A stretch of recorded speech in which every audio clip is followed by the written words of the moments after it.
Hoy vamos a ver cómo se interpreta una densitometría ósea.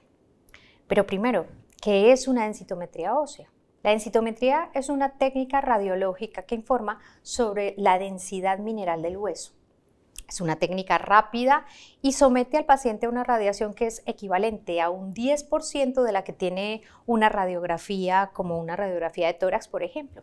¿Y qué es lo que mide la densitometría? La densitometría nos reporta, primero, cuál es el contenido de minerales que tiene el hueso, y eso se expresa en gramos. Y también nos mide la densidad mineral ósea, o sea, el parámetro más utilizado para valorar la masa ósea, que está expresado en gramos por centímetro cuadrado. A partir de esos dos parámetros, lo que se busca es determinar el riesgo de fractura que la persona tiene. Ese es el objetivo de la densitometría. Pero vamos a ver entonces cómo se interpreta. Resulta que la OMS, a través de un grupo de expertos, estableció unos criterios que son los que se utilizan como parámetro para comparar las densitometrías, y eso se llama la T-score. Es un parámetro estadístico y mide el número de desviaciones estándar con respecto al valor medio de la población de 20 a 39 años de edad del mismo sexo del paciente. Ese rango de edad se utiliza porque se considera que es en el que se alcanza la mayor densidad de hueso durante la vida. En ese momento tendríamos un T-score de 0. No hay desviaciones con respecto a ese punto de comparación. Entonces vamos a ver las desviaciones con respecto a ese punto.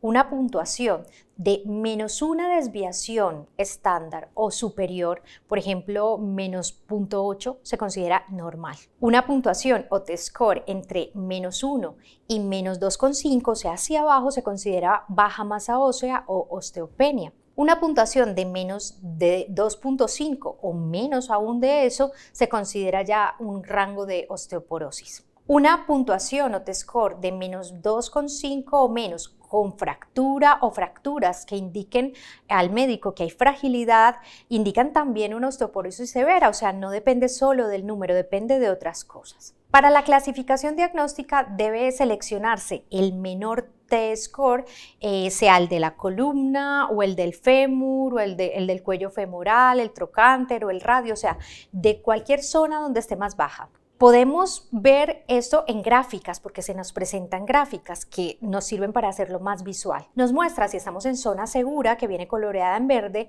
en la zona de riesgo, que sería la zona amarilla, o en la zona de riesgo mayor, que sería un naranja intenso tirando ya rojo. En mujeres que aún no están en menopausia, en hombres menores de 50 años y en niños no se debe usar ese T-score porque los resultados no serían tan precisos por el patrón de comparación. En ellos, en cambio, se debe usar un criterio llamado el Z-score, que mide el número de desviaciones estándar, pero con respecto al valor medio de la densitometría en poblaciones del mismo sexo y además de la misma edad. En el Z-score, un valor de menos de 2.0 o menos por más abajo se define como debajo del rango esperado para la edad. Un Z-score que esté por encima de -2.0, por ejemplo, -1.8, está dentro del rango que se espera para la edad. Esta técnica de la densitometría ósea tiene limitaciones. Primero, es una técnica costosa, requiere personal especializado para la realización y también para el reporte, tiene una muy buena especificidad pero una sensibilidad limitada y tiene potenciales falsos positivos y negativos porque puede haber osteofitos, calcificaciones en partes blandas, obesidad, técnica incorrecta que dificulten leerlo correctamente. También tiene lo que llamamos una baja utilidad predictiva individual. Todo eso hace que no sea una técnica que sirva para ser cribado en la población general, o sea, que se le pueda andar haciendo a todo el mundo. Y todos esos factores en conjunto hace que no todos los seguros y que no todos los sistemas de seguridad social en el mundo la cubran. ¿Qué significa que tiene una baja utilidad predictiva individual? Eso quiere decir que aunque una disminución de la masa ósea que se diagnostique por la densitometría nos indica que hay un aumento en el riesgo de fractura, no podemos determinar con precisión qué personas presentarán fractura en un futuro y cuáles no, solo basándonos en la densitometría. Por ejemplo, una T-score de -2.5 o menos no siempre significa osteoporosis, puede por ejemplo aparecer en un paciente con osteomalacia y al contrario, a un paciente con una T-score mayor de 2.5 pero con una fractura vertebral que no sea traumática puede diagnosticársele correctamente una osteoporosis. Además, La baja puntuación o score o T-score no identifica la causa. La evaluación médica debe ser considerada como muy importante, por ejemplo, en una enfermedad por malabsorción intestinal. Todas estas dificultades han hecho que muchos grupos de investigadores estén trabajando en herramientas sencillas que nos permitan predecir cuál es la masa ósea que tenemos. Eso evita a muchas personas tener que hacerse este examen o esta prueba, y además que los que se lo hagan puede aumentar en ellos la sensibilidad, el valor predictivo de la prueba. Hay herramientas que se llaman, por ejemplo, el test de Orai o el test de Score, que son algoritmos que se basan en parámetros como la edad, el peso, la raza, el uso de estrógenos, la historia de tabaquismo, la historia de fracturas. Hay una herramienta que es sencilla de calcular y que la dejamos aquí para que puedas tú evaluar tu índice de riesgo individual. Se llama Osiris, es uno de esos test. Para esto, ¿qué hacemos? Multiplicamos el peso en kilos que tenemos por 2.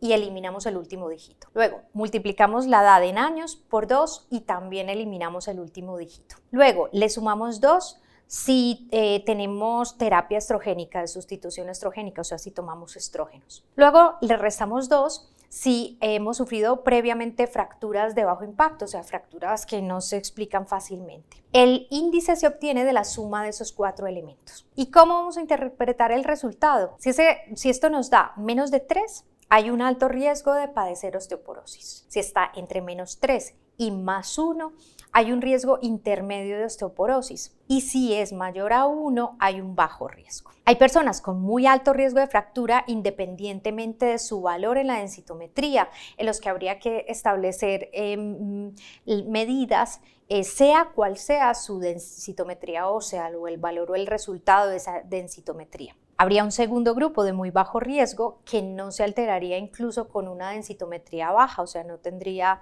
riesgos mayores. Y habría un tercer grupo con riesgo intermedio en el que la valoración de la densitometría sería muy importante, tanto para el diagnóstico como para la indicación de un tratamiento.